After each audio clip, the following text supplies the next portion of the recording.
Hello, my name is Penny.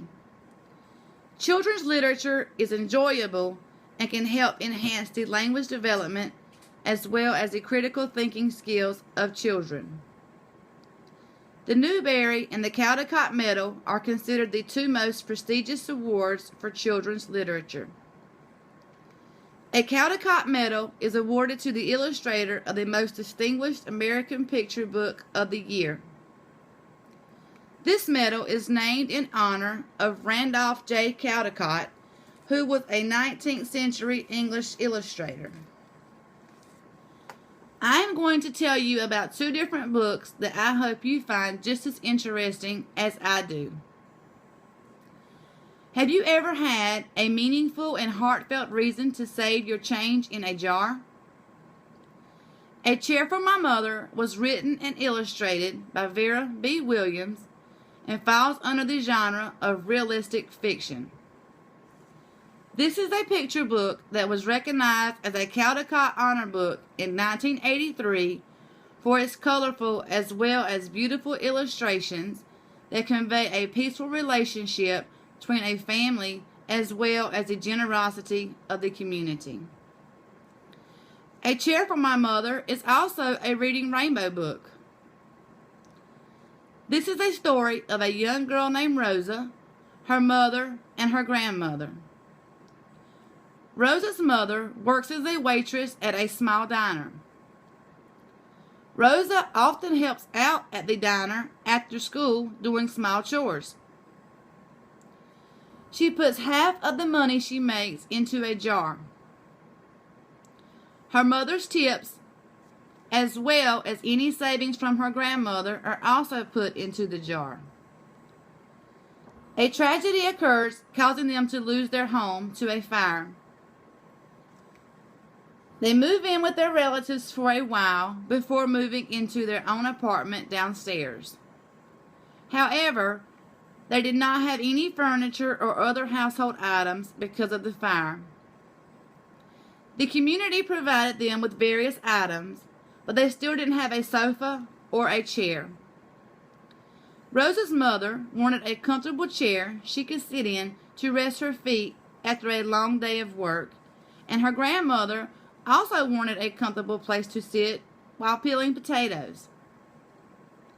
They saved their change for over a year until the jar was full. They traded their change in at the bank and went shopping for a chair.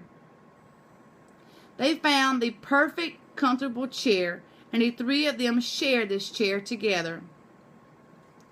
A Chair for My Mother is a book that was inspired by the life events of Vera Williams and is a wonderful book for children as well as parents.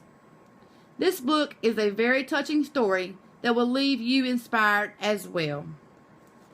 Now on to my second book. The Newbery Medal is awarded each year for the most distinguished American children's book published the previous year. The medal is awarded by the American Library Association and is named for John Newbery, who is an 18th century English bookseller. Many children face challenges because of their stuttering. The Paperboy, written by Vince Valter, falls under the genre of fiction. The story takes place in Memphis during the summer of 1959. An 11-year-old boy known as Little Man, a name given to him by his housekeeper, is known for throwing the meanest fastball in town, but he can barely say a word without stuttering, not even his own name. He takes over his friend's paper route for a month while his friend is out of town, which leads him to new discoveries as well as new friendships.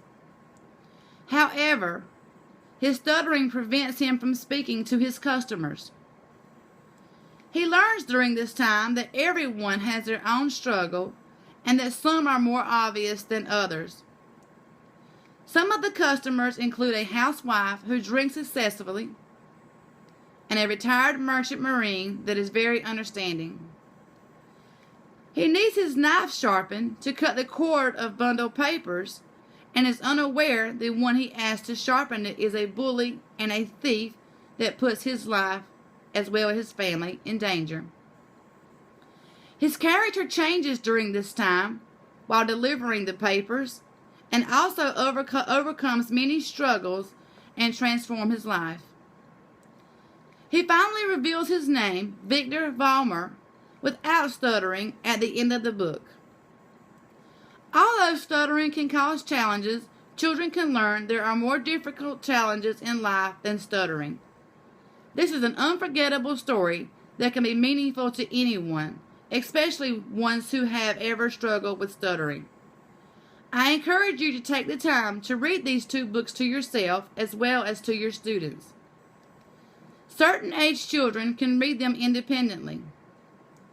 Both of these books may relate to the lives of some of your students. Some students may have endured hardships, such as losing their homes, and others may have endured challenges, such as stuttering or other speech impairments. I hope you enjoy both of these books.